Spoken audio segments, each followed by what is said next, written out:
माँ की आखिरी इच्छा। एक छोटे से गांव में सरला नाम की एक बूढ़ी माँ रहती थी। उसका एक ही बेटा था, रोहन। सरला के पति का देहांत तब हो गया था जब रोहन बहुत छोटा था। पति के जाने के बाद सरला ने ही माँ और पिता दोनों का फर्ज निभाया। वह लोगों के घरों में काम करती, खेतों में मजदूरी करती और दिन रात मेहनत करके अपने बेटे को पढ़ाती थी। जब रोहन स्कूल जाता था तब सरला सुबह जल्दी उठकर उसके लिए खाना बनाती। कई बार घर में खाने के लिए सिर्फ 2 रोटियां होती थी। वह दोनों रोटियां बेटे को खिला देती थी और खुद पानी पी के सो जाती। लेकिन उसने कभी अपने बेटे को अपनी तकलीफ़ों का एहसास नहीं होने दिया। समय बीतता गया। रोहन पढ़ाई में बहुत अच्छा निकला। उसने मेहनत करके शहर की एक बड़ी कंपनी में नौकरी पा ली। पूरे गांव में खुशी की लहर दौड़ गई। सरला की आंखों में आंसू थे, लेकिन यह खुशी के आंसू थे। उसे लगा कि अब उसके संघर्ष खत्म हो जाएंगे। शहर से पहले रोहन ने माँ से कहा, माँ बस कुछ साल मेहनत कर लो, फिर आपको अपने साथ शहर ले जाऊंगा। सरला मुस्कुरा के बोली, मुझे कहीं नहीं जाना बेटा, बस तुम खुश रहो। शुरुआत में रोहन रोज फोन करता था, माँ की दवाइयों और खर्चों का ध्यान रखता था। लेकिन धीरे धीरे नौकरी की व्यस्तता बढ़ गई। फिर उसकी शादी हो गई। अब वो पहले से भी कम फोन करता था।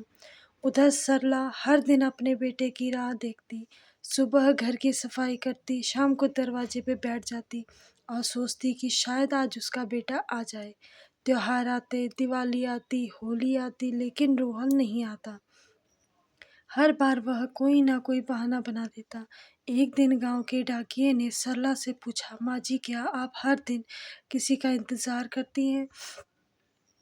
सरला ने मुस्कुराते हुए कहा, हाँ बेटा, मैं अपने रोहन का। मुझे पूरा विश्वास है कि वह एक दिन ज़रूर आएगा। समय के साथ सरला की उम्र बढ़ती गई और उसका शरीर कमज़ोर होता गया। अब उसे चलने में भी तकलीफ होने लगी। फिर भी वह हर शाम दरवाजे पर बैठकर अपने बेटे का इंतज़ार करती थी। एक रात उसकी तबीयत अचानक बहुत खराब हो गई। गांव वालों ने डॉक्टर को बुलाया। डॉक्टर ने कहा, इनके पास बहुत कम समय है, अगर किसी रिश्तेदार को बुलाना हो तो बुला लीजिए। गांव वालों ने तुरंत रोहन को फ़ोन किया। फ़ोन सुनते ही रोहन के पैरों तले ज़मीन खिसक गई। उसे अपनी माँ की सारी कुर्बानियाँ याद आने लगी। वह उसी रात गांव के लिए निकल पड़ा। सुबह जब वह घर पहुंचा तो माँ बिस्तर पर लेटी हुई थी। उसकी सांसें बहुत धीमी हो चुकी थी। रोहन माँ के पास बैठ के रोने लगा। माँ मुझे माफ़ कर दो, मैं अपने लिए ही समय नहीं निकाल पाया।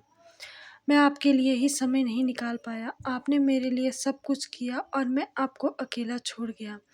सरला ने धीरे से अपनी आंखें खोली। उसने बेटे का हाथ अपने हाथ में लिया और बोली, बेटा, माँ अपने बच्चों से कभी नाराज़ नहीं होती। मुझे तुम पर हमेशा गर्व रहा है। मेरी बस एक ही इच्छा थी कि आखिरी बार तुम्हारा चेहरा देख लूं। आज मेरी वह इच्छा पूरी हो गई।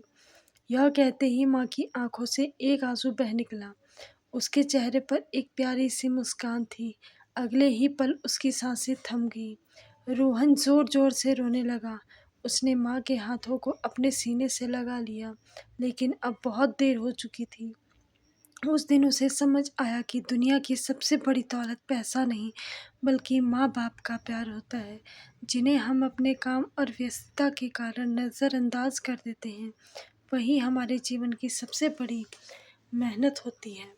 उसके बाद रोहन हर साल अपनी माँ की याद में गांव आता और लोगों से कहता, अगर आपके माँ बाप जिंदा हैं तो उनके साथ समय बिताइए, क्योंकि एक दिन ऐसा जब आप उनके से बात करना चाहोगे, लेकिन वे सिर्फ यादों में रह जाएंगे। सीख, माँ बाप की कदर उनके जीते जी कर ले, क्योंकि उनके जाने के बाद सिर्फ पछतावा और यादें ही रह जाती हैं। अगर आपको मेरी ये वीडियो पसंद आए तो प्लीज़ चैनल को सब्सक्राइब करें